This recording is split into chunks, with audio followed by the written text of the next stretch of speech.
नमस्कार प्यारे विद्यार्थियों, श्री करणी एकेडमी एंड एजुटेक के डिजिटल प्लेटफॉर्म पर आप सभी का स्वागत, सभी का अभिनंदन। प्यारे बच्चों, आज हम बात करेंगे, हमारा नवीनतम चैप्टर होगा स्थानीय शासन।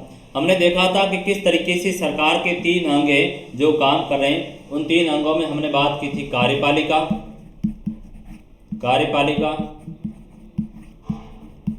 फिर हमने बात की थी विधायिका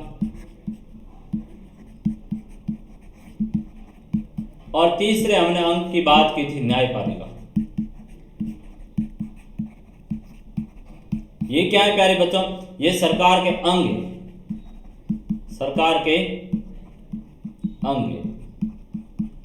सरकार के कितने अंग हैं? 3 अंग हैं। आपसे पूछा जाएगा सरकार के कितने अंग हैं, तो आप बताओगे 3 अंग हैं। कार्यपालिका सरकार, विधायिका संसद और न्यायपालिका सुप्रीम कोर्ट और हाई कोर्ट। जिस तरीके से सरकार के 3 अंग होते हैं, उसी तरह सरकार के 3 स्तर भी होते हैं। क्या होते हैं? सरकार के स्तर। कितने स्तर लेवल की सरकार होगी, उन बातों को हम समझेंगे। प्यारे बच्चों, यदि देखा जाए तो सरकार के भी 3 स्तर होते हैं। 3 लेवल पर है वह गवर्नमेंट काम करती है, 3 स्तरों पर है वो सरकार होती है। स्तर का मतलब ये हुआ कि सरकारें हैं वो कितनी होती हैं, तो आप कहोगे सरकारें हैं वो 3 होती हैं। एक सरकार होगी वो पूरे देश के लिए काम करेगी, जिसको क्या कहा जाएगा? भारत सरकार कहा जाएगा, या फिर उसको केंद्र सरकार भी कहते हैं। दूसरी आप बात बताओगे कि साहब जो सरकार का दूसरा स्तर है या फिर जो सरकार का दूसरा जो प्रकार है वो कौन सा है? वो राज्य सरकार है, जो कहाँ होगी? वो एक राज्य के अंतर्गत काम करेगी, जिसे राज्य सरकार, स्टेट गवर्नमेंट कहा जाएगा। तीसरा आपसे पूछा जाएगा कि ये दोनों सरकारें तो हमने सुनी और पूरे चैप्टर के अंतर्गत जितने अध्याय हुए उसमें कहीं ना कहीं केंद्र आया, कहीं ना कहीं राज्य आया, लेकिन जो तीसरी प्रकार की सरकार है उसके बारे में है वो आपने इन चैप्टरों में तो नहीं पढ़ा है, लेकिन आपने वास्तविक रूप से धरातल पर महसूस किया है। वो क्या है? हमारे जो ग्राम पंचायत के चुनाव होते हैं, पंच सरपंच के चुनाव होते हैं, शहर के अंतर्गत आप देखोगे जो अलग अलग वार्डों के अंतर्गत पार्षदों के चुनाव हो रहे हैं, या नगर निगम के चुनाव हो रहे हैं, नगर पालिका के हो रहे हैं, नगर परिषद के हो रहे हैं, तो आप कहोगे कि हाँ वास्तव में ये भी एक अंग है, जिसे सरकार का एक स्तर है जो कहाँ है? एक धरातल लेवल पर। आपके गांव में आप देखोगे तो वहां चुनाव हो रहे सरपंच के, तो आपको पता होगा।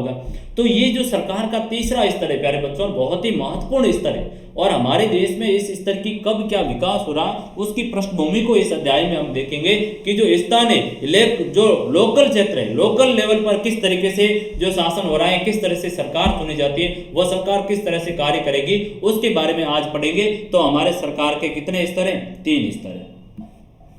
कौन सा है? पहला आ जाएगा आपका भारत सरकार। भारत सरकार, जिसको क्या कहा जाता है? जिसको केंद्र सरकार भी कहा जाता है, केंद्र सरकार। और ये कौन सी वर्तमान में आप देखोगे देश के लिए मोदी सरकार काम कर रही है। ठीक है। दूसरा बात यह है, दूसरी जो सरकार होगी वो होगी राज्य सरकार। क्या हो जाएगी? राज्य सरकार। अलग अलग राज्यों के अंतर्गत जो सरकार काम कर रही है वह राज्य सरकार, या इसको प्रांतीय सरकार भी कहते हैं। और ये कौन सी है? जैसे आप देखोगे राजस्थान के अंतर्गत अशोक गहलोत की सरकार चल रही है, अशोक गहलोत सरकार। यह अंतर्गत जो राज्य में सरकार है उसको राज्य सरकार कहेंगे। अशोक गहलोत और मोदी सरकार को छोड़ो, क्योंकि ये तो सरकार है वो बाद में बदल जाएगी, अलग अलग लोगों की आएगी। तो लेकिन भारत सरकार होगी, जो भी सरकार आएगी उसको भारत सरकार के नाम से केंद्र में कहा जाएगा, और राज्य में आएगी उसको राज्य सरकार कहेगा। ये दो तो हम बार बार है इनको पढ़ चुके। अब तीसरी जो महत्वपूर्ण सरकार होती है उसको स्थानीय सरकार कहा जाता है। स्थानीय सरकार कहो या स्थानीय शासन कहो, एक ही बात है। स्थानीय शासन कहो या स्थानीय सरकार को, स्थानीय सरकार या स्थानीय शासन को, इसे एक ही बात है। और इसके भी भेद है, वो प्यारे बच्चों 2 भेद निकल कर आए स्थानीय शासन के। आप कहोगे 2 कौन से भेद आए? एक तो आए गांवों के लिए और दूसरे आए किन के लिए? शहरों के लिए। तो गांवों के लिए आए उन्हें पंचायती राज कहा जाता है, गांव के लिए उन्हें क्या कहा जा रहा है? पंचायती राज।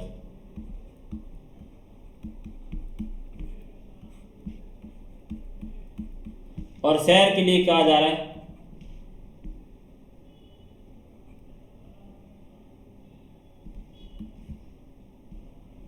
शहर के लिए स्थानीय नगरीय निकाय,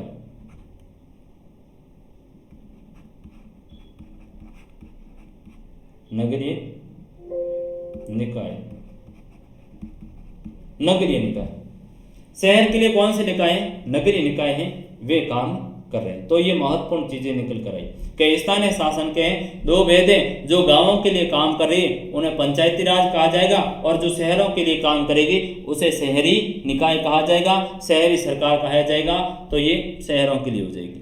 पंचायती राज के हैं वो भी 3 स्तर है। पंचायती राज के 3 स्तर हैं, वो हमारे बनाए हुए। 3 स्तर कौन से? गांव स्तर पर क्या होगा, ब्लॉक स्तर पर है वो किस तरह से कार्य करेगी, और जिले के स्तर पर है डिस्ट्रिक्ट लेवल पर किस तरह से कार्य करेगी। तो इसके 3 लेवल हैं वो बनेंगे। इन चीज़ों को आप देखिए, थोड़ी संरचना इसकी समझ लीजिए, फिर हम टॉपिक पर आते हैं कि किस तरह से है स्थानीय स्वशासन किसको कहा जाएगा, किस तरह से काम करेगा।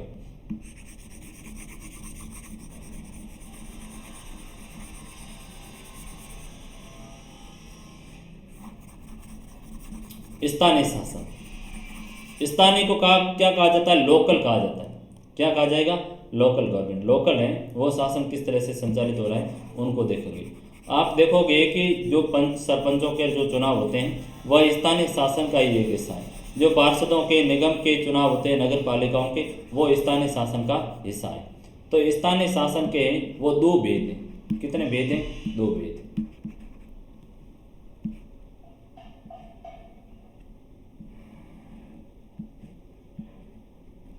एक भेद है पंचायती राज,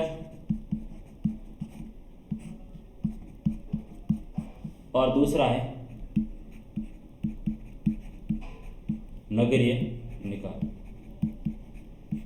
पंचायती राज किसके लिए? जो मैं समझा चुका हूं, गांव के लिए। गांव में होगा और ये शहर में होगा। पंचायती राज के हैं वो 3 स्तर है। पंचायती राज में सरकार बनती है वो भी 3 लेवल पर बनेगी। 3 लेवल कहाँ कहाँ पर बनेगी? गांव में बनेगी, उसको कहा जाता है ग्राम पंचायत। ग्राम पंचायत पर होगी, उसका कौन होगा? सरपंच होगा। कौन होगा? सरपंच होगा। ठीक है। फिर दूसरा लेवल आ जाएगा ब्लॉक स्तर। ब्लॉक या जिसको तालुका भी कहा जाता है। क्या कहा जाता है? तालुका कहा जाता है। ब्लॉक स्तर। ब्लॉक स्तर पर क्या हो जाएगा? ब्लॉक स्तर पर आप देखोगे पंचायत समिति होती है। क्या हो जाएगी? पंचायत समिति। और इसका जो चुना जाएगा व्यक्ति उसको क्या कहा जाएगा? प्रधान कहा जाएगा। गांव में सरपंच होता है तो उस तरीके से ब्लॉक स्तर पर पंचायत समिति का जो मुखिया हो जाएगा उसे क्या कहा जाएगा? प्रधान कहा जाता है। तीसरा होता है जिला स्तर। जिला स्तर पर कौन होगा? जिला प्रमुख होगा। जिला परिषद से, जिला परिषद, और इसका जो व्यक्ति होगा चुना हुआ वो जिला प्रमुख होगा। तो ये व्यवस्था है वो हमारे अपनाई गई देश के अंतर्गत कब? 1992 और 92 के अंतर्गत, जब संविधान में 2 संशोधन किए गए। एक 73वां किया गया और एक 74वां संशोधन किए गए। और 2 संशोधनों के तहत पंचायती राज और स्थानीय शासन है 2 व्यवस्थाओं को अपनाया गया कि देश में एक नगरों के लिए 74वें संशोधन के तहत और जो गांवों के लिए होगी वो 73वें संशोधन के तहत हैं। 2 संस्थाएं जो लाई गई जो अलग अलग रूप से क्या करेगी? प्रत्यक्ष रूप से लोगों को शासन में भागीदारी निभाएगी कि लोगों को लगे कि हाँ हमारे भी वास्तव में रूप में योगदान है, हम भी सरकार को बनाते हैं। और ऊपरी जो सरकार का ढांचा है उसमें किस तरीके से एक शिक्षा डालने का काम कर रहे हैं कि एक जो सरपंच है लंबे समय तक सरपंचाई का काम अच्छे तरीके से कर रहा है और जनता में उसकी लोकप्रियता है, तो कालांतर में वही सरपंच जाकर के एमएलए एमपी के दावेदार बनता है, टिकट ला करें वही एमएलए बन जाता है। वही एमएलए अच्छा तरीके से कार्य करें तो सीएम बनता है। वही जो सरपंच है अच्छा कार्य किया, एमएलए बन गए, एमएलए से आगे जाकर एमपी सांसद की टिकट ले आए, लोकसभा का सदस्य बन गए और अच्छी पैठ है, अच्छा चीजें हैं, तो वो प्रधानमंत्री भी बन सकते हैं, उसमें कोई दो राय नहीं। तो एक धरातल पर उठकर व्यक्ति को किस तरीके से शासन में सहभागिता देना है उसके लिए स्थानीय निकायों की है वो व्यवस्था की गई। अब जो नगरीय शासन है इसके भी है वो 3 भेद लाए गए।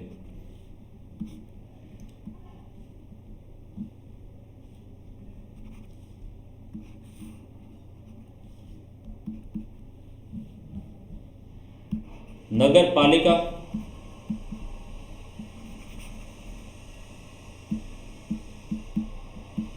नगर पालिका लाइए। जिस तरीके से गांवों में ग्राम पंचायत होती है उस समय छोटा शहर है, नगर पालिका ले आए। फिर नगर परिषद ले आए,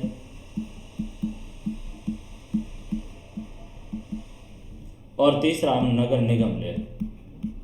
नगर निगम ले, नगर निगम का कौन होता है? महापौर हो जाएगा। इसका जो व्यक्ति होगा उसे सभापति कहा जाएगा, और इसका होगा वो अध्यक्ष होगा, नगर पालिका अध्यक्ष। ये कहाँ पर होगी? ये छोटे शहर में होगी, ये बड़े शहर में होगी, और ये मध्यम शहर में होगी। बड़े शहर, ये कैसे शहर में होगी? मध्यम शहर, मध्यम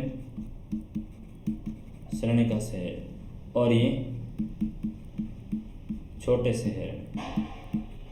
तो ये बेसिक पंचायती राज की व्यवस्थाएं, पंचायती राज, नगरीय निकाय, और इनके हैं 3 भागों में आगे बांटा गया है, और इस पर वो चुनाव होंगे, और वे प्रत्यक्ष रूप से किस तरह से होते हैं? प्रत्यक्ष या अप्रत्यक्ष रीति से जनता के द्वारा होते हैं। तो स्थानीय का मतलब हो गया लोकल, यानी धरातल पर, स्थानीय स्तर पर जो सरकार होगी वह किस तरह से काम करे, उनको देखेंगे स्थानीय शासन। परिचय देखिए, केंद्रीय और प्रादेशिक स्तर पर, केंद्रीय यानी केंद्र, प्रादेशिक यानी राज्य, केंद्र यानी केंद्र। प्रादेशिक स्तर पर निर्वाचित सरकार की मौजूदगी किसी लोकतंत्र के लिए काफी नहीं है। अब भारत के अंतर्गत काम कर रही है वो केंद्र सरकार कर रही है, प्रत्येक राज्य में है वो राज्य सरकार काम कर रही है, और वह भी लोकतंत्र के हिसाब से काम कर रही है, निर्वाचित सरकार कर रही है। तो भी हम कहेंगे कि पूर्णतया देश में लोकतंत्र कायम नहीं हुआ, क्योंकि लोकतंत्र कायम होने के लिए ये जरूरी है कि प्रत्येक व्यक्ति को शासन में भागीदारी मिले, और प्रत्येक व्यक्ति को यदि सहभागिता चाहिए तो स्थानीय लेवल पर भी सरकार का जो स्वरूप है वो होना चाहिए। जिस तरह से केंद्र में काम कर रही है सरकार का ढांचा है, जिस तरह राज्य में काम कर रही, उसी तरह की तरह गांवों में भी सरकार का एक ऐसा ढांचा होना चाहिए ताकि गांव के लोगों को है वो अपनी मौजूदगी का एहसास हो, वे वास्तव में शासन के रूप में क्या हो, सहभागिता निभाए। जैसे कि हमने कह दिया केंद्र सरकार काम कर रही, राज्य सरकार है वो राज्य पर काम कर रही, लेकिन पंच सरपंच ये कुछ भी नहीं है। तो गांवों का काम आप कैसे करोगे? क्या आपका तरीका होना चाहिए? तो इन्होंने कहा कि वास्तव के अंतर्गत लोकतंत्र कायम करना है तो निम्न धरातल लेवल पर गांवों तक आपकी पकड़ है वो मजबूत करनी करेगी, और उसको वो जरिया भी क्या होगा? सरकार के जरिए लोगों को आप क्या है सहभागिता निभाओ, उनको प्रत्यक्ष रूप से स्थानीय जो सरकार है उनको फंड दो, उनको धन दो, ताकि वे वहां का विकास करेंगे तो स्वाभाविक है देश का विकास होगा, क्योंकि गांव ही जो विकास का है मूल आधार है, शहर है वही विकास का मूल आधार होगा। पूरे स्टेट के अंतर्गत पूरी जो सरकार, केंद्र सरकार, राज्य सरकार है, हर जगह पर पूर्णतया शासन नहीं कर सकती, इसलिए लोगों को सहभागिता देने का सबसे अच्छा तरीका यही होगा कि आप स्थानीय स्तर की सरकार को भी बनाइए। तो लोकतंत्र के लिए यह भी जरूरी है कि स्थानीय स्तर पर स्थानीय मामलों की देखभाल करने वाली एक निश्चित सरकार हो। कोई भी लोकतंत्र सफल करना है तो उसके लिए आवश्यक है कि लोकल गवर्नमेंट होनी चाहिए, स्थानीय लेवल पर होने चाहिए। क्योंकि एक आप बात को समझिए कि आपके गांव में यदि किसी दूसरी जगह का कोई व्यक्ति आकर वहां का शासन प्रशासन संभालने का काम कर रहा है तो क्या आपके गांव की क्या समस्या है, आपके गांव के लोगों की क्या समस्या है, वो उस गांव का व्यक्ति संभालेगा? वो नहीं संभाल पाएगा। वो दूर का व्यक्ति क्या संभाल पाएगा? उस व्यवस्थाओं को समझ पाएगा? नहीं समझ पाएगा। तो एक व्यवस्था ऐसी होनी चाहिए कि गांव की जो समस्या है वो गांव के व्यक्ति को कर देनी चाहिए, ताकि वो उस गांव की समस्या को अच्छे तरीके से समझ सके और गांव में विकास का कार्य करवाए। धरातल लेवल पर है वो लोकतंत्र की स्थापना का कार्य करे। इसलिए स्थानीय सरकार की है वो महत्वपूर्ण आवश्यकता है। स्थानीय सरकार के बिना है वो गांवों का विकास नहीं हो सकता। हम अपने देश में मौजूद स्थानीय सरकार की बनावट का इस अध्याय में देखेंगे कि किस तरीके से स्थानीय सरकारें वो काम कर रही है, किस तरीके से है वो स्थानीय सरकार का है वो कॉन्सेप्ट आया। इस पाठ के अंतर्गत आप 2 उदाहरण दिए जा रहे हैं, उन उदाहरणों से समझिए और किस तरीके से 73वें और 74वें संशोधन के जरिए पंचायती राज को भारत में स्थापना की, उनको संवैधानिक दर्जा दिया गया।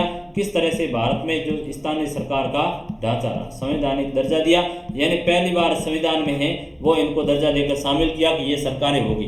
कब?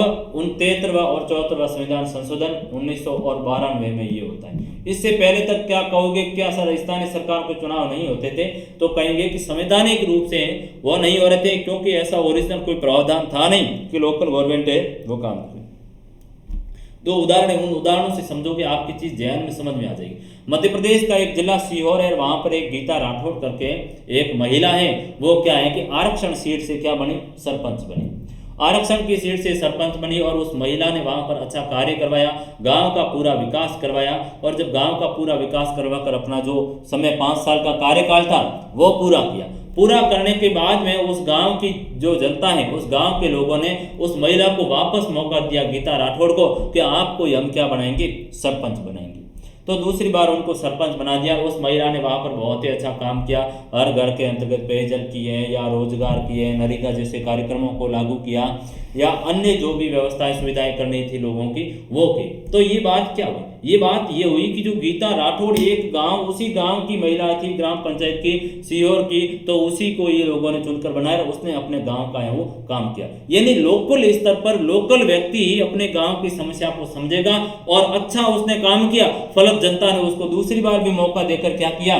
चुनाव में निर्वाचित किया और उसने जनता का काम करवाया और एक तरीके से लोकतंत्र की बुनियाद डालने का काम है वो किया। जो ये उदाहरण तय करता है कि वास्तव में धरातल लेवल पर गांवों के अंतर्गत सरकारें होनी चाहिए और एक अच्छा उम्मीदवार ही अच्छे गांव का विकास कर सकता है और उसी गांव का लोकल व्यक्ति ही विकास करेगा। कोई बाहरी व्यक्ति है वो उस गांव को नहीं जान पाएगा। तो एक बात तो ये गीता राठौड़ की कहानी। दूसरा मामला इसी तरह का तरह, क्योंकि वहां पर पंचायती राज व्यवस्था थी इसलिए ये काम हुआ, अन्यथा काम होता नहीं। यानी आपको यहाँ पर बात ये महसूस करनी है कि वास्तव में पंचायती राज व्यवस्था थी तब इतने बड़े लेवल पर काम हुआ और किस तरह से सफल हुई। यदि वास्तव में वहां पर पंचायती राज जैसी व्यवस्था नहीं होती तो ये घटनाक्रम है तो इस तरह से होता तो नहीं होता। एक तमिलनाडु का एक गांव है, वगेक्सल करके गांव है, वहां का एक सरपंच का घटनाक्रम दिया है और कहा गया है कि 1997 में तमिलनाडु की सरकार ने क्या किया कि 71 जो सरकारी कर्मचारी थे उनको उस वगेक्सल गांव में क्या किया? 2-2 हेक्टेयर जमीन है वो आवंटित कर दी। क्या किया सरकार ने? जैसे राजस्थान सरकार ने क्या किया? कुछ कर्मचारी थे, उनकी जो स्थिति थी उसके आधार पर उनको आपके गांव में जमीन अलॉट की। कर्मचारी कहीं और जगह का निवासी, लेकिन आपके गांव में है वो जमीन आवंटित कर दी 2-2 हेक्टेयर। वैसा का वैसा यहाँ पर भी हुआ। 71 कर्मचारियों को 2-2 हेक्टेयर जमीन है वो आवंटित की और कालांतर बाद में है वो जिला कलेक्टर ने एक आदेश जारी कर दिया कि हाँ इन लोगों को जमीन ये मिलनी चाहिए। लेकिन वहां पर क्या है? वहां पर पंचायती राज व्यवस्था थी, वहां पंच सरपंच है और गांव की जो ग्राम सभाएं थी उन्होंने उसको मंजूरी नहीं दी। पंचायती राज का एक अच्छा सिस्टम यह है प्यारे बच्चों कि पंचायती राज में वहां पर उस गांव का पंच सरपंच है और ग्राम सभा जब तक वहां स्थानीय लेवल पर आपको कोई काम करवाना है, सरपंच जब तक सील लगाकर सिग्नेचर करके मंजूरी नहीं देगा, एनओसी नहीं देगा, पंचायत एनओसी नहीं देगी तो वहां पर कार्य होगा नहीं। चाहे केंद्र सरकार ने कितने ही बड़े प्रोग्राम को मंजूरी देने का काम करें तो वहां की स्थानीय सरकार की मंजूरी आवश्यक है। अब जिला कलेक्टर साहब ने तो मंजूरी दे दी, लेकिन वहां की जो पंचायत थी, वहां की जो ग्राम सभा थी, उस ग्राम सभा ने, सरपंच ने उसको मंजूरी नहीं दी, उनको एनओसी नहीं दी, तो जमीन आवंटित हुई नहीं। जिलाधीश ने वापस ऑर्डर निकाला और सरपंच पर दबाव डाला कि आप हैं वो इनको जमीन अलॉट कीजिए 2-2 हेक्टेयर। उन्होंने इनकार कर दिया कि हम अपने गांव की जमीन किसी अन्य व्यक्ति को नहीं देंगे। कितनी बेसिक बात आ रही है, धरातल लेवल से उठकर बात आ रही है कि वो वहां की लोकल सरकार है, पंचायती राज है, तब वहां के लोगों को इतनी अहमियत दी जा रही। उन्होंने एक जिलाधीश के ऑर्डर को मानने से इनकार दिया। फलस्वरूप जिलाधीश ने वो नोटिस उनको वापस जारी किया। ये चले गए कोर्ट, हाई कोर्ट चले गए, मामला कोर्ट में चला और कोर्ट ने बाद में डिसीजन दिया कि वास्तव में जिलाधीश ने क्या किया है, जिलाधीश की इस कार्य के अंतर्गत है वो गलती है कि जो पंचायत, जो ग्राम सभा है, उनसे एनओसी लिए बिना आप कार्य कैसे कर सकते। यानी इतनी बड़ी व्यवस्था एक डिस्ट्रिक्ट कलेक्टर को भी है, वो ग्राम पंचायत में एनओसी नहीं देगी, मंजूरी नहीं देगी, तब तक वह पर अलॉट नहीं हुई। तो ये चीज सामने आई कि वास्तव के अंतर्गत ग्रामीण लेवल पर जो पंचायती राज है वो गांवों को बहुत ही सशक्त बनाने का काम कर रही है कि एक सरकार की, राज्य स्तर की सरकार के ऑर्डर को भी मानने से उन्होंने इनकार कर दिया। और अपने क्योंकि गांव के संसाधन है वो गांव के लोगों के हैं और उस पर ग्राम के लोगों का अधिकार होगा और जब तक गांव के लोग उसको मंजूरी नहीं देंगे प्यारे बच्चों, तब तक क्या है उसको मंजूरी नहीं मिलेगी। तो ये एक बेसिक उदाहरण था। इससे आप ये समझे, आपके जेहन में ये कॉन्सेप्ट आया कि वास्तव में हमें है सर, जो ये पंचायती राज है, ये जो स्थानीय सरकार है, इनकी हमें आवश्यकता है। और जब ये स्थानीय सरकार जैसा ढांचा होगा तो ही क्या होगा, हमारे गांवों का विकास हो पाएगा और हमें वो वास्तविक लेवल पर सरकार को देख पाएंगे कि सरकार वास्तव में इसी श्रेणी की होती है, काम कर रही। क्योंकि बड़े लेवल पर है वो हम लोग गांव के लोग उस व्यवस्था को नहीं देख पाते। तो ये एक तरीका है, पंचायती राज जैसी व्यवस्था हुई तो लोगों को क्या हो जाएगा प्यारे बच्चों, सहभागिता मिलेगी। अब देखते हैं आगे इसकी क्या कड़ी है पंचायत राज की, स्थानीय सरकार की। आगे कड़ी यह है कि स्थानीय शासन की संस्थाओं को 1993 में संवैधानिक दर्जा दिया गया। अब जो लोकल गवर्नमेंट की जो संस्था है, इनको स्थानीय शासन को है कब दर्जा दिया गया, 1993 के अंतर्गत संविधान में इनको दर्जा दिया। क्योंकि पहले दिन मैं आपको आगे बताऊंगा कि किस तरीके से संविधान में है वो इस बात का उल्लेख नहीं किया था।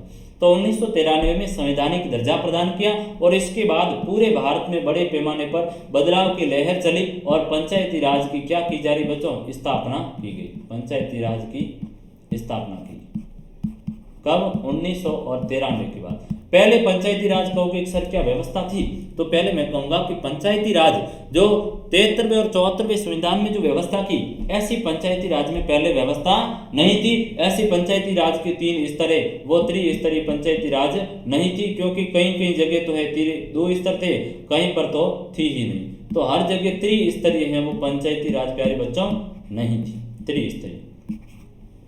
वही कौन सी ग्राम पंचायत है, पंचायत समिति है।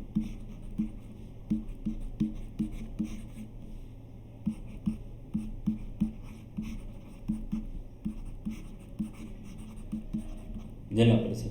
तो मैं कहूंगा कि 1973 के पहले हैं हमारे देश में त्रिस्तरीय पंचायती राज जैसी व्यवस्था नहीं थी। और जो ही हमने 1993 में 73वां और 74वां कॉन्स्टिट्यूशन अमेंडमेंट किया तो उसके बाद में पंचायती राज की पूरे देश में एक ही स्तर की सरकारों की स्थापना हुई। अब आप कहोगे कि सर क्या है, गांव और जिला स्तर के शासन को स्थानीय शासन करते हैं। बड़ी महत्वपूर्ण बात निकल कर आई, इस बात को आप अच्छी तरीके से वो अपनी नोटबुक में लिखना। स्थानीय शासन किसे कहेंगे, तो आप कहोगे कि साहब जो गांव और जिला स्तर का जो शासन चलाने के लिए जो गांव के और इस जिला स्तर के जो स्थानीय लोकल लोग जो शासन में भागीदार होते हैं वो क्या कहलाई जाएगी प्यारे विद्यार्थियों, स्थानीय शासन कहलाई जाएगी। तो गांव और जिला के शासन को ही मोटे तौर पर क्या कहेंगे, स्थानीय शासन कहेंगे प्यारे बच्चों। और इस स्थानीय शासन में आम आदमी सबसे क्या होता है, शासन के नजदीक में होता है। आम व्यक्ति की है वो इस शासन में भूमिका होती है। कैसे आम व्यक्ति की इसलिए भूमिका होगी कि कोई एक व्यक्ति है, एक व्यक्ति रमेश नामक व्यक्ति हैं जो किसी एक गांव का व्यक्ति है, वह सरपंच तो नहीं है लेकिन ग्राम सभा की बैठक में रमेश भी शामिल होगा। तो जो वहां की सरपंच जो पंचायत है, मुखिया है सरपंच को कोई भी बात की मंजूरी लेनी तो ग्राम सभा की जो सदस्यों की बैठक होगी उसमें उनको भी मंजूरी लेनी पड़ेगी। तो इतनी बड़ी महत्वपूर्ण बात है कि उस ग्राम सभा की बैठक में आम आदमी है, उस गांव का व्यक्ति है, वो मौजूद होगा और उसके निर्णय को प्रभावित करने का काम करेगा। यानी स्थानीय शासन में आम आदमी है वो शासन के सबसे नजदीक होता है और उनसे निरंतर है वो मिलकर काम करता है। तो ये सबसे बड़ी पंचायती राज की प्यारे बच्चों क्या है, विशेषता है। स्थानीय शासन का विषय है वो आम नागरिक की समस्या और उसकी रोजमर्रा की जिंदगी में जो आने वाली समस्या है उनका समाधान करना। अब आप कहोगे कि साहब जो स्थानीय स्वशासन है इसका कार्य क्या है।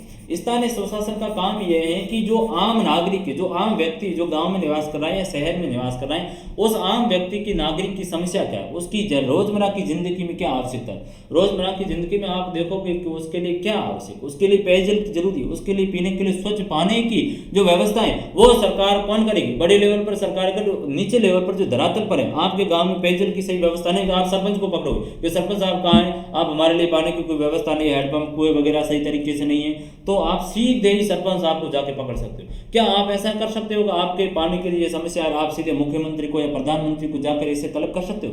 तो आम व्यक्ति हम उनको तलब नहीं कर सकते, उनके लिए बड़ी प्रशासनिक एक बॉडी होती है जिसके तहत कार्य होता है। लेकिन जो छोटे लेवल पर होगा, जो स्थानीय शासन होगी, वहां हम सीधे जाकर जो अपना नेता होगा उनको जाकर कहेंगे कि साहब हमारा काम कीजिए, तो वो काम करेगा। आपके किसी व्यक्ति के रहने के लिए ढंग की जगह नहीं है तो वो जाकर पंचायत को कहेगा कि हमारे लिए साहब को मकान अलॉट किया जाए, तो वो बिल्कुल बाकायदा आपको आवास है वो अवेलेबल करवाएगा। वो क्या है, वो आपकी रोजमर्रा की जिंदगी के लिए आवश्यकता। आप कहोगे कि साहब कोई व्यक्ति हमारे लिए रोजगार नहीं, तो आप जाकर पंचायत को तलब करो तो बाकायदा सरपंच है वो आपके रोजगार की व्यवस्था करेगा। चाहे नरेगा के तहत करे या किसी भी तरीके से अन्य तरीके से करे। और यदि नहीं भी कर पाता है तो पंचायती राज में अच्छी व्यवस्था है कि आपके लिए उनको इस समय अवधि में काम नहीं मिला तो बेरोजगार भत्ता भी देने की सुविधा करें। तो इतनी बड़ी फैसिलिटी दी जा रही है, यानी धरातल लेवल पर जो व्यक्ति की सामान्य जीवन में जो आवश्यकताएं, उन आवश्यकताओं की पूर्ति करने का कोई काम कर रहा है प्यारे बच्चों, तो कौन कर रहे हैं? ये स्थानीय शासन कर रहे हैं। स्थानीय शासन की मान्यता ज्ञान और स्थानीय हित में लोकतांत्रिक फैसला लेने के अनिवार्य घटक है। और स्थानीय शासन की सबसे बड़ी बात है स्थानीय ज्ञान, स्थानीय लोगों का और स्थानीय लोगों के जो हित की आवश्यकताएं, उनका शासन में भागीदारी लेना। लोकतंत्र का मतलब होता है सार्थक भागीदारी। बड़ी बात निकल कर आई कि हम जो बात कर रहे हैं कि भारत लोकतांत्रिक है, तो क्या भारत वास्तविक रूप में लोकतांत्रिक है प्यारे विद्यार्थियों?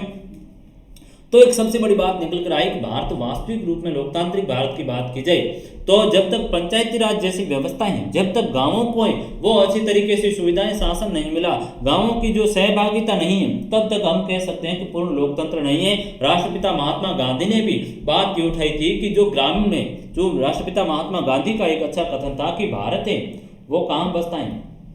गांधी जी ने कहा था कि भारत गांवों में बसता है।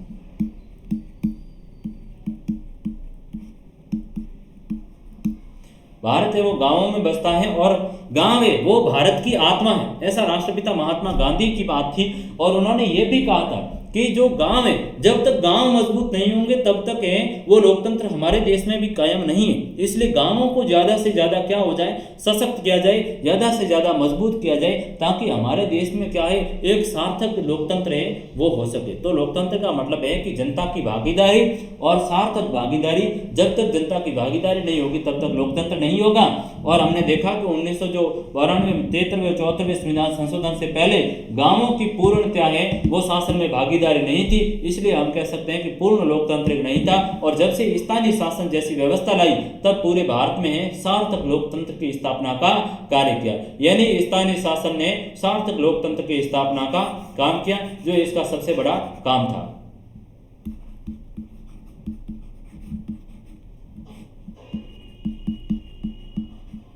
स्थानीय शासन ने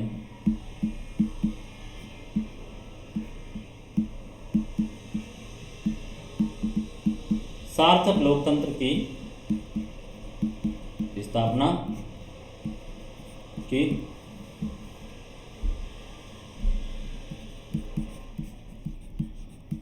जिसमें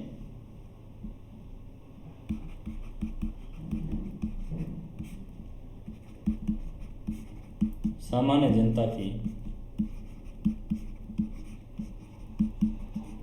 भागीदारी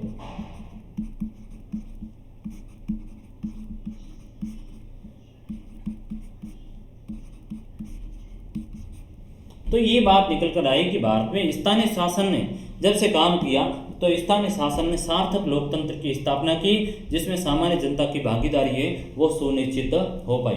जो काम स्थानीय स्तर पर किए जा सकते हैं वे काम स्थानीय लोगों और उनके नुमाइंदों के हाथ में रहने चाहिए।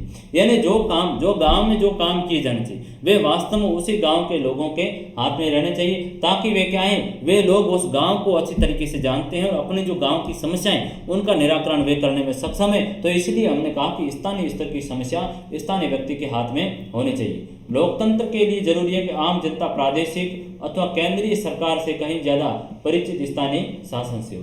अब लोकतंत्र की सबसे बड़ी जो जरूरत है वो ये है कि जो लोग हैं वो चाहे केंद्र सरकार से परिचित न हो तो भी चलेगा और राज्य सरकारों से परिचित न हो तो भी चलेगा, लेकिन स्थानीय स्तर पर जो व्यवस्था है जो सरकार है उससे यदि परिचित नहीं हुए तो वास्तव में जो लोकतंत्र का बनाने की जो हमारी क्षमता है, जो लोकतंत्र की जो हमारी उम्मीद थी कि लोकतंत्र स्थापित होगा वो वास्तव में नहीं होगा। इसलिए स्थानीय शासन से परिचित होना और उसमें भूमिका होना जनता की बहुत ही आवश्यकता रही। और साथ ही साथ ये भी है कि स्थानीय शासन क्या रहा और क्या काम करने में नाकाम रहा।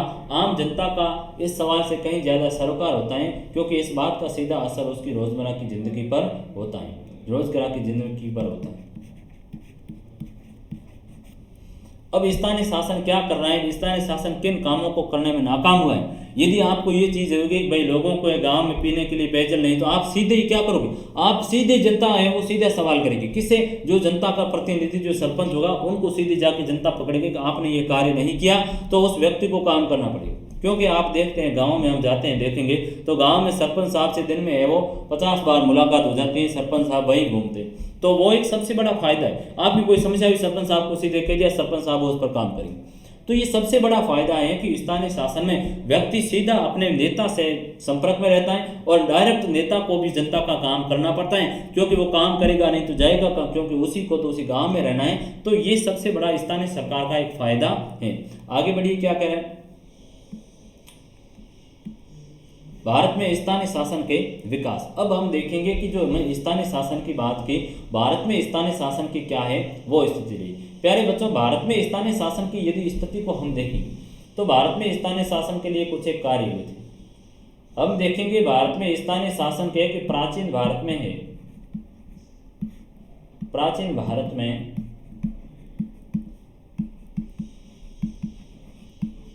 स्थानीय ग्राम सभाएं थी, ग्राम सभाएं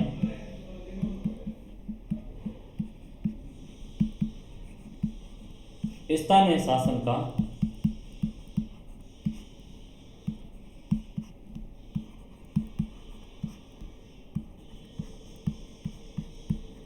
काम करती थी। अब हमें ये देखेंगे कि प्राचीन भारत में यदि क्या स्थिति थी, तो उस चीज़ पर मैं लेके आऊँगा आपको कि भारत में स्थानीय शासन का जो विकास होता है उसकी एक जो श्रृंखला, उसकी एक श्रेणी है, उसका एक क्रम है, वो क्रम दर मैं आपको उस चीज़ पर ले जाऊंगा कि किस तरीके से भारत में स्थानीय शासन है वो विकास हुआ। आपसे पूछा जाएगा कि भारत में स्थानीय शासन है प्राचीन समय में कैसा, तो आप कहोगे कि साहब ग्राम सभा हुआ करती थी गाँव में और वे स्थानीय शासन चलाने का काम करती थी अपने गाँव का। उसके बाद में एक महत्वपूर्ण समय आता है इतिहास के अंतर्गत, एक चोल राजवंश करती था, चोल राजवंश। तमिलनाडु का भूभाग था जहां पर चोलों का शासन है। तो चोल राजवंश के समय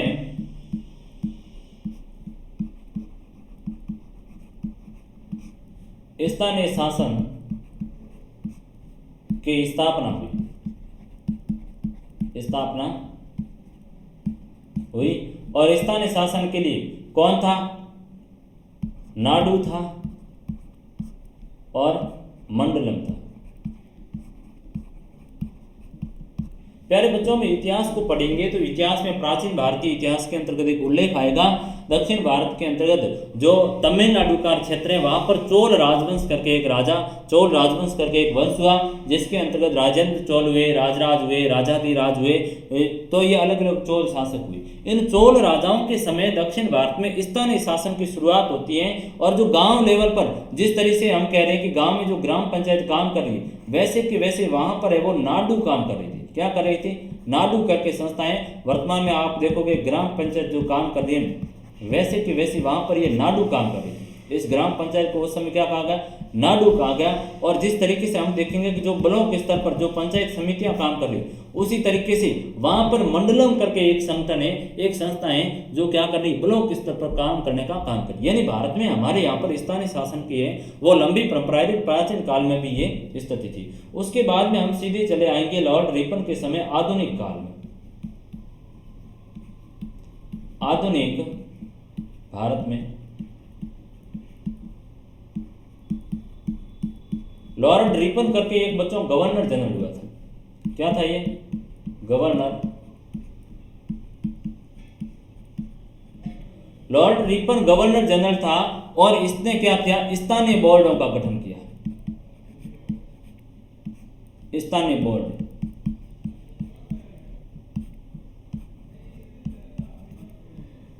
लोकल बॉडीज, लोकल बॉडी, स्थानीय बोर्ड जिसे मुकदम बोर्ड भी कहा जाता है। और ये क्या करेंगे, ये भी गांव में जैसे काम करे ग्राम पंचायतें वैसे के वैसे स्थानीय बोर्ड भी काम कर रहे थे शहरी निकायों के अंतर्गत। इसलिए स्थानीय बोर्ड लोकल बॉडीज है वो कहा गया। इसलिए लॉर्ड रिपन को है वो स्थानीय शासन का जनक कहा जाता है। भारत में स्थानीय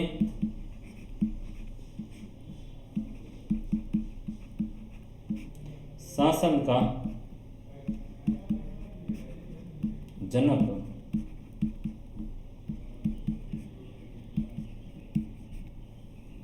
लॉर्ड रिपन को भारत में स्थानीय शासन का जनक कहा जाता है। ठीक है, यहाँ तक तो घटनाक्रम है वो हम लेकर आए। उसके बाद में राष्ट्रीय आंदोलन में यदि आप बात को देखोगे,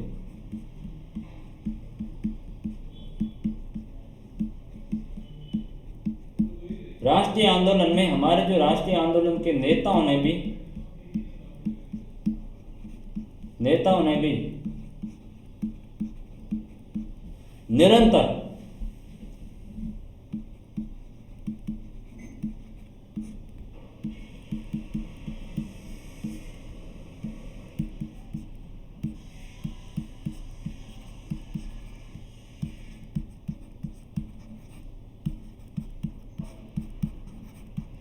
मजबूत करने की मांग की। जो ही देश आजाद हुआ तो आजादी के बाद में आप देखोगे प्यारे बच्चों, आजादी के बाद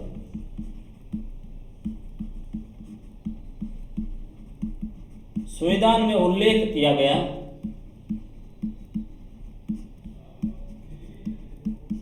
कहां पर,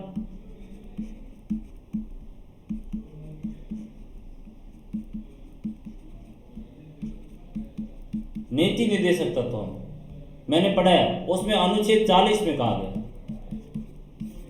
कि सरकार पंचायतों के स्थापना हेतु काम करेगी, पंचायतों के स्थापना के लिए कार्य करेगी। तो ये मोटा मोटा ढांचा आया, लेकिन नीति निर्देशक तत्वों को लागू करने के लिए क्या सरकार बाध्य है? नहीं बाध्य। सरकार की इच्छा हुई, सरकार के पास संसाधन हुए तो सरकार पंचायती राज को लागू करेगी, अन्यथा लागू करने की सरकार के ऊपर किसी भी तरह की कोई बाध्यता नहीं है। अब इसके बाद में मामला आगे बढ़ा, आज़ादी के बाद में हम देखेंगे किस तरीके से पीके तुंगन करके एक कमेटी बैठती है और उस कमेटी की अनुशंसा पर संविधान में संशोधन लाया गया।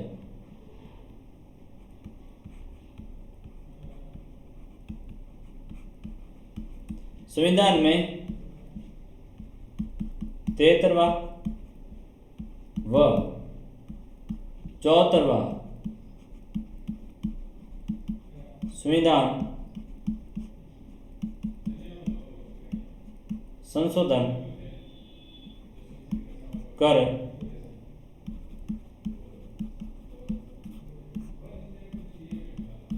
पंचायती राज स्थानीय निकाय, इन दोनों को क्या किया बच्चों? संवैधानिक दर्जा दिया गया।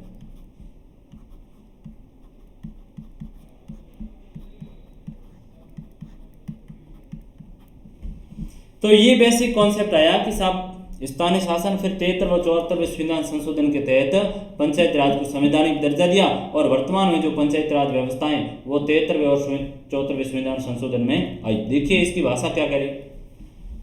भारत में स्थानीय शासन का विकास प्राचीन भारत में सभा के रूप में मौजूदा ग्राम सभाएं हैं वो मौजूद थी और वो ग्राम सभाएं क्या करती थी? पूरे गांव के लिए विकास की योजनाएं करती थी और उससे काम चलता था। चोल काल के अंतर्गत नाडु और मंडलम है वो स्थानीय शासन के निकाय थे और ये क्या करते थे? स्थानीय लेवल पर काम करते थे, स्थानीय स्तर पर शासन चलाने के लिए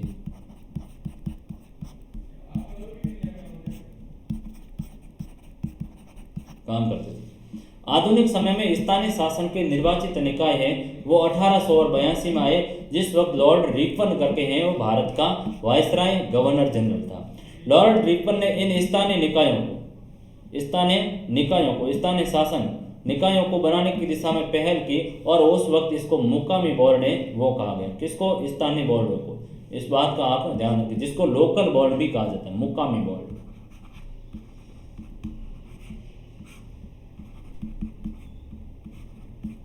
मुकामी board, local board. Lord Ripon कह रहा है। लॉर्ड रिपन को भारत में स्थानीय शासन का जनक कहा जाता है।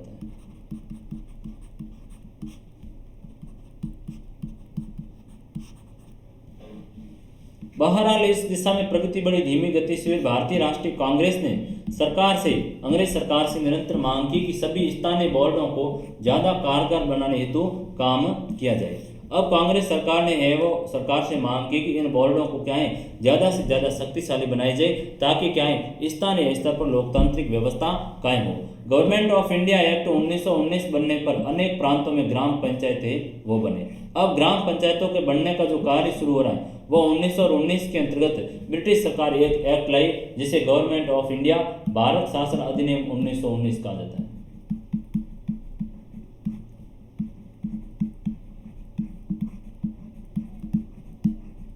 भारत शासन अधिनियम 1919 क्या बने? ग्राम पंचायत बने।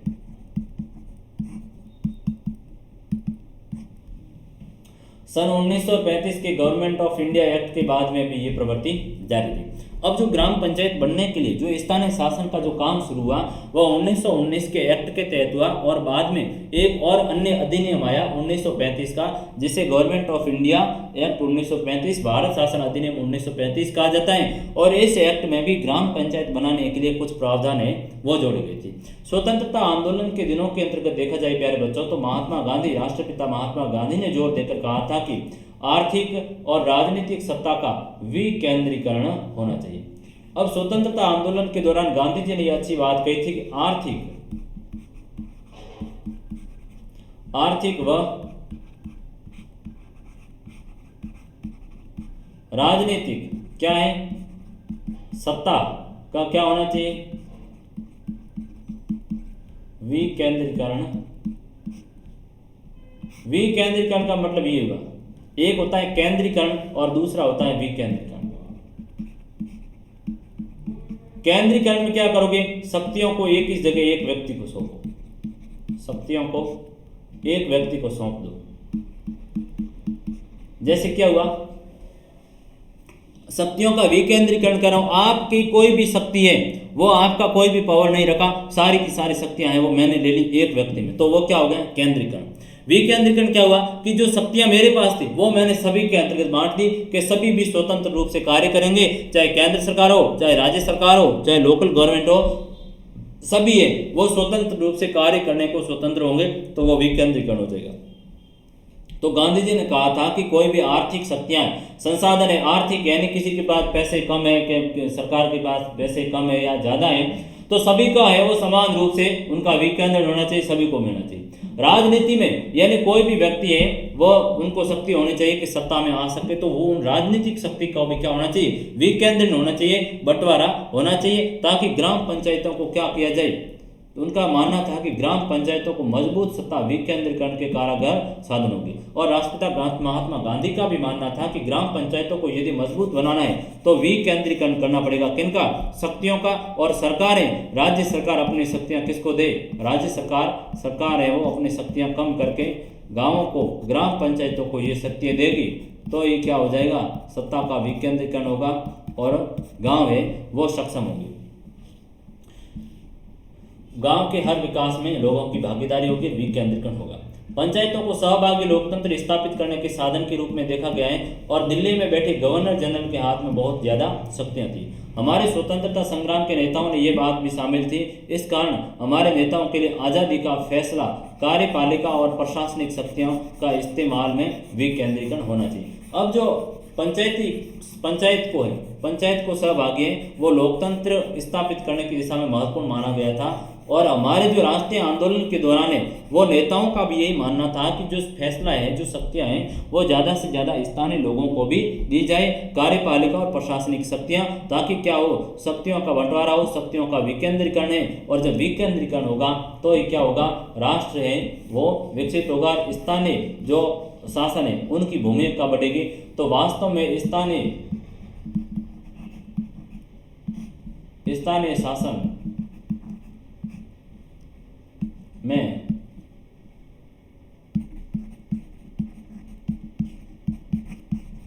सहभागिता बढ़ने पर, स्थानीय शासन में सहभागिता बढ़ने पर वास्तविक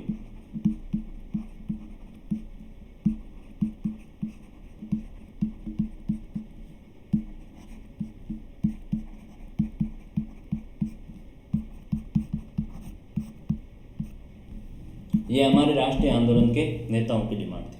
अब राष्ट्रपिता महात्मा गांधी की क्या विचार थे, उन्होंने किस तरीके से वो स्थानीय शासन की बात कही थी, उन बात को हम देखने की कोशिश करेंगे कि राष्ट्रपिता महात्मा गांधी का कथन है वो आपसे अपने आप में पूछा जाएगा कि उनका क्या कहना था, किस तरह की पंचायती राज व्यवस्था होगी और किस तरह से पंचायती राज व्यवस्थाएं वो कार्य करें, उस बात को आप देखिए। गांधी जी का विचार था कि जब तक गांवों का विकास नहीं होगा तब तक देश का विकास नहीं हो सकता, और गांवों का विकास है वो करना जरूरी।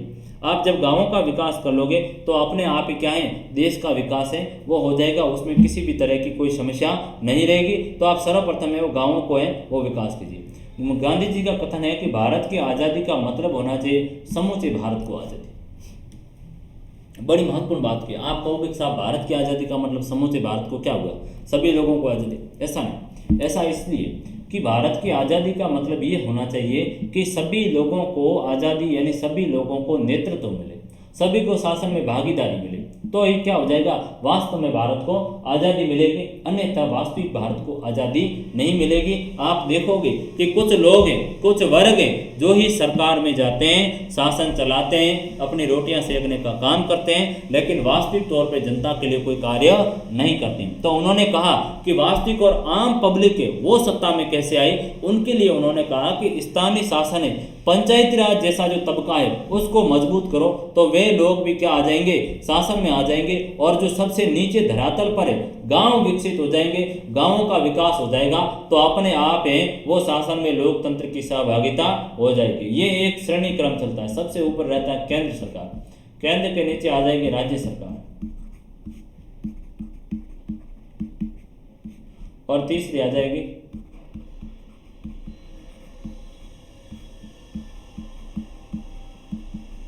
स्थानीय सरकार। तो ये एक श्रृंखला चलेगी। उन्होंने कहा कि शक्तियां केंद्र है वो राज्यों को सौंपे, और राज्य है वे शक्तियां केंद्र को सौंपे, स्थानीय सरकार को सौंपे, पंचायतों को सौंपे, तो ये क्या हो जाएगा, देश का विकास होगा। और यदि इस केंद्र की शक्तियां यहाँ तक पहुंच जाएगी उस दिन वास्तव में क्या हो जाएगा, लोकतंत्र स्थापित होगा, अन्यथा नहीं, वास्तविक लोकतंत्र यही होगा। तो आज़ादी की शुरुआत उन्होंने कहा कि सबसे नीचे तबके से होना चाहिए। सबसे नीचे तबके का मतलब है स्थानीय लेवल से, गांवों से वो आज़ादी होनी चाहिए, गांवों से। इस तरह हर गांव एक गणराज्य बन जाएगा, और इस तरह आप देखोगे कि हर गांव में सरकार बन रही है, हर गांव का एक सरपंच है जो मुखिया है। जिस तरीके से एक देश का मुखिया राष्ट्रपति या कोई व्यक्ति होता है जो प्रत्यक्ष से अप्रत्यक्ष रीति से जनता के द्वारा चुना जाता है, तो वह पूरे देश का मालिक होगा।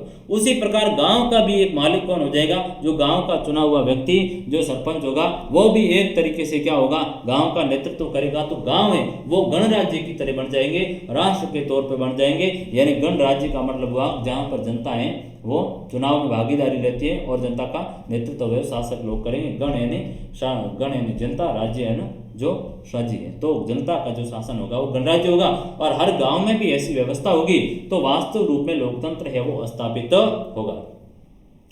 इसका मतलब ये है कि हर गांव को आत्मनिर्भर और अपने मामलों को खुद निपटाने में काबिल होना चाहिए। दूसरी बड़ी बात कही उन्होंने राष्ट्रपिता महात्मा गांधी ने कि इसका मतलब ये होना चाहिए कि हर गांव को आत्मनिर्भर बनाओ और खुद को काम में निपटने में आप काबिल बनाओ, कि जो फलाने गांव की समस्या है उस गांव का व्यक्ति उस समस्या का समाधान करे। ऐसा नहीं है कि कोई दूसरे गांव का व्यक्ति को वहां का आप पंच सरपंच बनाओ तो वो काम करे, ऐसा नहीं। उन्होंने कहा कि हर गांव को आत्मनिर्भर बनाओ, गाँव का इस तरह से काम करो कि गाँव है वो आत्मनिर्भर की तरह बन जाए, कि उनको किसी भी तरह की कोई चीज़ों की, बाहरी चीज़ों की आवश्यकता नहीं रहे, वहाँ पर रोजगार भी हो, वहाँ पर सभी तरह की सुविधाएं हो, और एक ही स्तर पर काम करें। तो गांवों को आत्मनिर्भर और अपने गांव मामलों को खुद निपटाने में काबिल होना चाहिए, और अनगिनत गांवों से बने इन ढांचों में आगे की ओर फैसले और चलते दायरे होने चाहिए। उन्होंने कहा कि इन अनगिनत गांवों में जो बने ढांचे वे आगे की ओर फैसले लेते रहे, और एक चलयमान दायरा हो, चलयमान दायरा हो। जो स्थानीय स्तर की सरकार ने जो फैसला लिया वह फैसला कहाँ है, वह ऊपरी स्तर पर जाएगा। जैसे सरपंच का फैसला है, सरपंच के बाद में प्रधान उसको देखे, फिर है जिला परिषद तक जाए। तो एक निश्चित श्रेणी क्रम में है वो मामला आगे चलता रहे और इसी से क्या हो जाएगा, वास्तविक रूप में है वो सारे के सारे गांव में वो आ जाएंगे दायरे के अंदर। जैसे सभी गांवों के जो सरपंच है उनके समूह से फिर वो प्रधान बनता है, तो सभी गांव उनके अंडर में आ जाएंगे। उसी तरह सभी जिला परिषदों के जो अधीन है, जिला प्रमुख के अधीन है, वो सारे के सारे प्रधान आ जाएंगे। तो ये एक श्रेणी क्रम में व्यवस्था बनती है। एक ये पिरामिड है तरह की व्यवस्था होती है जिसमें शीर्ष आधार पर टिका होगा। तो ये पिरामिड आकार व्यवस्था है जिनकी राष्ट्रपिता महात्मा गांधी ने उनकी एक संकल्पना की थी कि एक पिरामिड आकार व्यवस्था में वो शासन चलना चाहिए। आप देखोगे कि सबसे शीर्ष स्तर पर कौन काम कर रहे हैं, ये एक पिरामिड आकार स्थिति आप देखिए।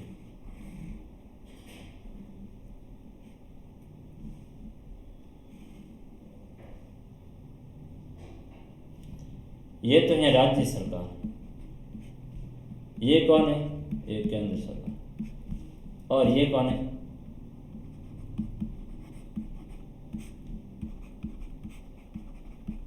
स्थानीय सरकार। यानी पिरामिड आकार होनी चाहिए। केंद्र की शक्तियां राज्य में होनी चाहिए, राज्य की शक्तियां हैं वो स्थानीय सरकार को देनी चाहिए। स्थानीय सरकार है वो राज्य के प्रति उत्तरदायी हो और राज्य है वो केंद्र सरकार के प्रति उत्तरदायी। एक पिरामिडाकार श्रृंखला होनी चाहिए और पिरामिडाकार श्रृंखला होगी तो ही वास्तविक रूप में क्या होगा, विकास होगा। और जो पंचायती राज का स्तर होगा वो भी उन्होंने कहा था कि पंचायती राज का जो स्तर हो वो किस तरह का हो, त्रिस्तरीय व्यवस्था होनी चाहिए। आप देखोगे धरातल स्तर पर है वो कौन है, गांव है, ग्राम पंचायतें हैं वो धरातल स्तर पर होनी चाहिए। ग्राम पंचायतों के बाद में जो ऊपरी कड़ी होगी वो आपकी पंचायत समितियां होनी चाहिए। पंचायत समिति कहां पर है, मध्य स्तर पर आ रही है। कौन सा यहां पर खंड है, ब्लॉक है। यहां पर क्या है, ये गांव है। और सबसे कहां है, निम्न पायदान पर, सबसे निचले स्तर पर। सबसे बड़ी बात यह कि सबसे निचले स्तर के व्यक्ति को है वो उठाया जाए और सबसे ऊपरी यहां पर जो इस स्थान पायदान में आएगा वो कौन आ जाएगा, यहां आ जाएगा आपके जिला परिषद, जिला परिषद यानी डिस्ट्रिक्ट आ जाएगा। तो ये एक श्रेणी क्रम में एक पिरामिड आकार श्रृंखला के अंतर्गत व्यवस्था होगी तो वास्तव में रूप में क्या हो जाएगा, गांवों का विकास हो जाएगा। ऐसी मान्यता थी वो राष्ट्रपिता महात्मा गांधी की थी कि भारत की आज़ादी का मतलब ये हुआ कि समूचे भारत यानी गांवों को भी उस आज़ादी के दायरे में लिया जाए और गांवों की जो जनता है उन जनता को भी एक तरह की सरकार चलाने का अधिकार हो ताकि स्थानीय लेवल से वास्तविक रूप में सरकारें वो काम करें और अपने खुद के काम को निपटाने के लिए गाँव के लोग खुद काबिल बने और आत्मनिर्भर बने। और जो इनकी जो गांव की सरकार की जो श्रृंखला होगी वो एक पिरामिड आकार में होगी कि जिसमें शीर्ष आधार पर है वो टिका हुआ जनता की भूमिका होगी वो सर्वाधिक होनी चाहिए। ये बात थी किसके लिए, राष्ट्रपिता महात्मा गांधी के एक कथन की। बाद में आगे बढ़ते हैं कि भारत में संविधान निर्माण के समय स्थानीय शासन हेतु क्या क्या प्रावधान किए गए थे, यह आपकी हेडिंग है। यानी जिस समय संविधान निर्माण का कार्य है वो शुरू हुआ था, हमारे राजनेताओं ने संविधान निर्माण हेतु एक संविधान सभा मैंने बताया था कि गठित हुई और उस संविधान सभा ने किस तरीके से भारत के संविधान निर्माण हेतु कार्य प्रारंभ किया। तो उस समय क्या स्थानीय शासन हेतु उन्होंने क्या प्रावधान किए, मैंने बताया था कि किस तरीके से डीपीएसपी नीति निर्देशक तत्व है वो संविधान सभा ने इजाद किए। भाग आपका था चतुर्थ और चतुर्थ भाग में अनुच्छेद जोड़ा गया 36 से लेकर 51 जिसमें 40वें अनुच्छेद में पंचायती राज का उल्लेख किया गया। पंचायती राज का उल्लेख किया गया। आपसे पूछा जाएगा कि संविधान जिस समय संविधान निर्माण हुआ, संविधान निर्माण के समय क्या प्रावधान की, तो आप कहोगे कि साहब नीति निर्देशक तत्व जिन्हें डीपीएसपी कहते हैं भाग 4 में 36 से लेकर 40 तक उल्लेखित है। उसमें अनुच्छेद जो 40वां है वो हमारे देश में पंचायती राज की व्यवस्था स्थापित करने का कार्य कर रहा है। जब संविधान बना तो स्थानीय शासन का विषय है वो प्रदेशों को सौंप दिया गया और संविधान के नीति निर्देशक सिद्धांत में भी इसकी चर्चा की और इसमें कहा गया कि देश की हर सरकार अपनी नीति में इसे निर्देशक तत्व मानकर वो चले। यानी स्थानीय शासन की यदि बात की जाए तो स्थानीय शासन के लिए क्या हुआ कि जब जो प्रदेशों को कुछ विषय सौंपे गए थे उसमें एक विषय ये भी सौंपा गया था कि पंचायती राज का जो विषय होगा, पंचायती राज पर जो कानून बनाने की शक्ति होगी और जो कार्य करेगी वो कौन करेगी, लोकल गवर्नमेंट करेगी, प्रदेशों की सरकार करेगी, प्रांतों की सरकारें वो करेगी। और वो करेगी तो किस तरीके से करेगी, तो उनके लिए प्रोविजन किया कि नीति निर्देशक सिद्धांत जोड़े गए और उसमें कहा गया कि जो नीति निर्देशक सिद्धांत है उनमें जो बातें हैं वो सरकार उनको निर्देश बांधकर कानून बनाएं और उस कानून के मुताबिक पंचायती राज जैसी संस्थाओं को लागू करने की कोशिश करेंगे। तो क्या बाध्य है? तो हम कहेंगे कि ये सरकार पर नीति निर्देशक तत्व है, किसी भी तरह की बाध्य नहीं है। ये क्या है? ये सरकार के लिए एक तरीके से सलाहकारी का काम कर रहे हैं। सरकार को लगा अच्छी बात और उनके पास में इतनी व्यवस्था है दल की, तो वह उनको इम्प्लीमेंट कर सकती है। तो पंचायती राज का उल्लेख है अनुच्छेद 40 में। आगे बढ़िए। स्थानीय शासन के मसले को, जिसमें पंचायत भी शामिल है, संविधान में यथोचित महत्व नहीं मिला, इसका भी कुछ कारण रहा। अब ये बात नीति निर्देशक तत्व में आप कहते हैं कि सर मूल अधिकार है, उसमें क्यों नहीं बात जोड़ी गई? मूल अधिकार में बात जोड़ी गई होती तो आप सुप्रीम कोर्ट है, आप कोर्ट जाकर कहते कि साहब हमारे लिए स्थानीय शासन की व्यवस्था है, वो सरकार ने नहीं की। जबकि जोड़ी किसमें गई? निर्देशक तत्व में। लागू करवाने के लिए आप कुछ कर सकते हो, कुछ नहीं कर सकते हो, सरकार की इच्छा पर निर्भर है। उसका भी कुछ कारण रहा। उसका कारण प्यारे बच्चों ये रहा कि जिस समय आप देखोगे देश की आज़ादी के साथ ही हमें विभाजन का दौर है वो झेलना पड़ा। यानी देश क्या है, वो समय विभाजित हो गया, अलग अलग, और इतनी बड़ी भारत के अंतर्गत विविधता थी कि उस विविधता को, उसका निराकरण करना बहुत ही समस्या भरा काम था। तो इसी को देखते हुए हमारे जो संविधान निर्माता व्यक्ति थे, उन्होंने कहा कि कहीं न कहीं हम पंचायतों को वो बना तो देंगे, ज़्यादा शक्तिशाली पंचायत हुई तो कहीं जाकर आगे समस्या खड़ी करेंगे जो राष्ट्र के शासन में कहीं न कहीं बाधा का काम करेगी। उन पर नेहरू और अम्बेडकर जैसे जो बड़े संविधानवेत्ता थे, उनकी भी अपनी अलग राय थी।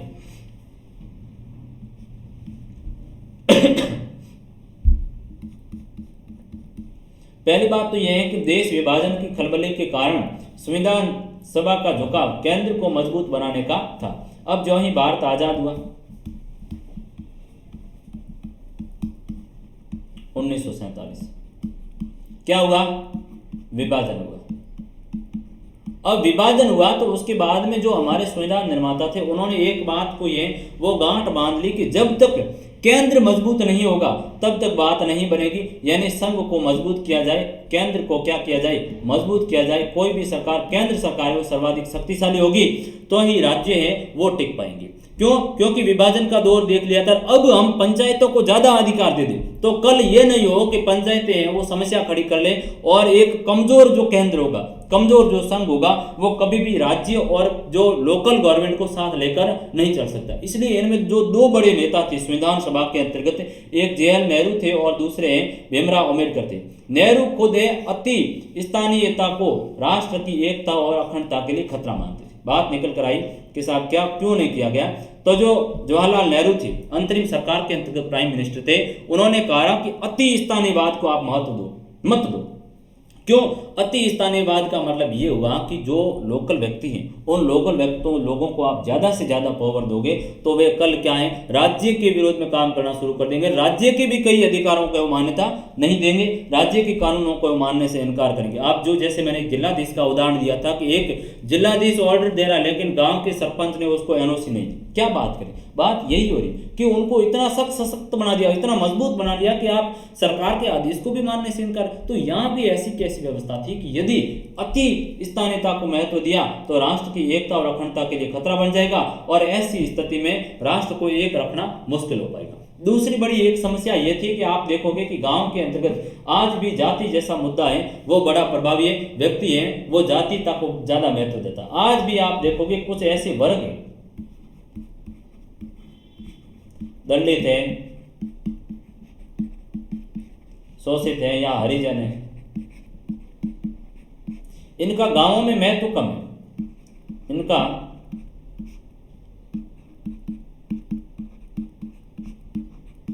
गांवों में महत्व कम है।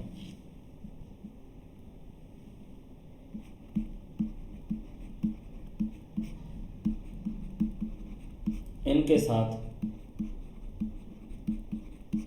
भेदभाव हो रहा। क्या? वही अस्पृश्यता है।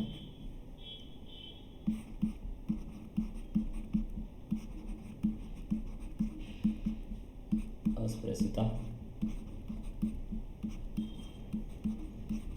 छुआछूत। यानी क्या है, गांव में आप देखोगे कि दलित वर्ग है, शोषित वर्ग है या हरिजन वर्ग है, उनका गांव में आज भी महत्व कम है, उनके साथ भेदभाव हो रहा है। आप देखोगे कि उनको यदि इवन की कोई व्यक्ति कोई आके बर्तनों को हाथ लगाएगा तो वो कहेगा कि साहब अपवित्र होगी।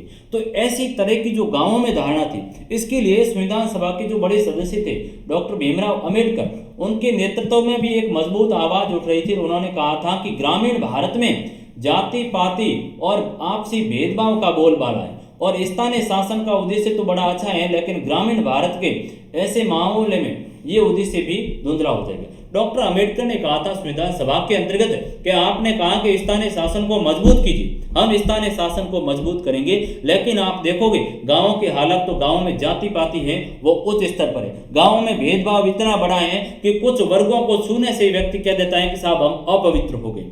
तो ये जो समस्या है, इस समस्या की नजाकत को देखते हुए यदि हम गांवों को क्या करेंगे और भी उनको खुलेपन के दे देंगे, तो कल जो गांव में ऐसे वर्ग है उन वर्गों की तो बात सुनने से इनकार कर लेंगे, उन वर्गों को तो गांव में रहना भी मुश्किल हो जाएगा। इसलिए उन्होंने कहा कि बहरहाल इस पर किसी भी तरह का है वो आप राज्यों पर छोड़ दो, निदेशक तत्व के रूप में छोड़ दो।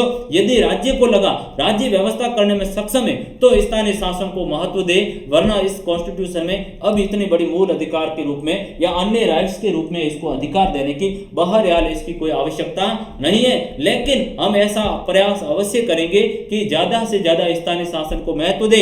इसके लिए सरकारों के पास ये तरीका रहेगा कि आप ज्यादा से ज्यादा कल्याणकारी योजनाएं लो, आप सीधे गांवों के ऊपर वो योजनाओं को इंप्लीमेंट करो, हमें उससे कोई बाधा नहीं है। लेकिन जो बहरहाल परिस्थितियां, जो नव स्वतंत्र देश के सामने परिस्थितियां हैं, इन परिस्थितियों के अंतर्गत स्थानीयता को इतना महत्व दे पाना संभव नहीं है, क्योंकि स्थानीयता के लिए ये मुद्दों के साथ साथ भी स्थानीयता की सरकारों का चुनाव करने के लिए बड़े पैमाने पर मशीनरी की आवश्यकता होगी, बड़े पैमाने पर वो चुनाव करवाने जैसी व्यवस्था होगी, बड़े पैमाने पर फंडिंग करनी पड़ेगी। तो वो व्यवस्था भी नव स्वतंत्र राष्ट्र के पास में नहीं है। इसलिए हम यही कहेंगे कि आप जन भागीदारी के द्वारा स्थानीय शासन को महत्व दो। संविधान सभा के बहुत से सदस्य चाहते थे कि भारत में लोकतंत्र का आधार स्थानीय हो। अब संविधान सभा के जो बहुत से मेंबर थे वे भी चाहते थे कि भारत में जो लोकतंत्र का आधार हो वो स्थानीय हो और स्थानीयता को ज्यादा से ज्यादा महत्व दिया जाए, जिससे क्या हो, शासन व्यवस्था अच्छे तरीके से स्थापित हो और लोगों की भागीदारी है वो सुनिश्चित की जाए। तो यह महत्वपूर्ण बिंदु था कि साहब संविधान सभा में है वो स्थानीय स्वशासन के लिए क्या प्रावधान किए और क्यों नहीं किए गए। दो बातें हमने पढ़ी और उसमें कहा कि संविधान सभा ने यदि देखा जाए तो अनुच्छेद कौन सा जोड़ा 40 नीति निर्देशक तत्वों में, और जिसमें कहा गया कि राज्यों की व्यवस्था, राज्य हैं वो पंचायतों की स्थापना हेतु कार्य करें। दूसरी बात आपने कही कि साहब क्यों नहीं की गई, इसको निदेशक तत्व में रखा। तो हमने कहा कि जो JL नेहरू थे, जवाहरलाल नेहरू थे, उन्होंने अति स्थानीयवाद का विरोध किया कि ज़्यादा स्थानीयता होगी तो विभाजन की रूपरेखा और भी बढ़ेगी। और अम्बेडकर ने कहा कि गांव में जाति पाति मजबूत है और अन्य लोग हैं जो निम्न वर्ग के, उनकी भूमिका नहीं है, इसलिए ज़्यादा इसको महत्व देना उचित नहीं है। इस प्रकार प्यारे बच्चों, हमने स्थानीय शासन की है वो एक रूपरेखा पढ़ी, किस तरीके से इसकी संरचना बनी गई है। सरकार के 3 स्तर हैं, उसमें केंद्र, दूसरा राज्य और तीसरा स्थानीय यानी लोकल गवर्नमेंट। आपके गांव में जो शासन करे, पंच, सरपंच, प्रधान है, परिषद, जिला परिषद, वो आपकी स्थानीय शासन है। और भारत में इसकी हमने रूपरेखा देखी, प्राचीन भारत से लेकर आधुनिक भारत तक, और 1992 में किस तरीके से इसको संविधान में दर्जा दिया और किस तरीके से हमारा जो संविधान बना, कॉन्स्टिट्यूशन बना, उस समय इसकी प्रावधान आई। इसी के साथ बहुत बहुत धन्यवाद।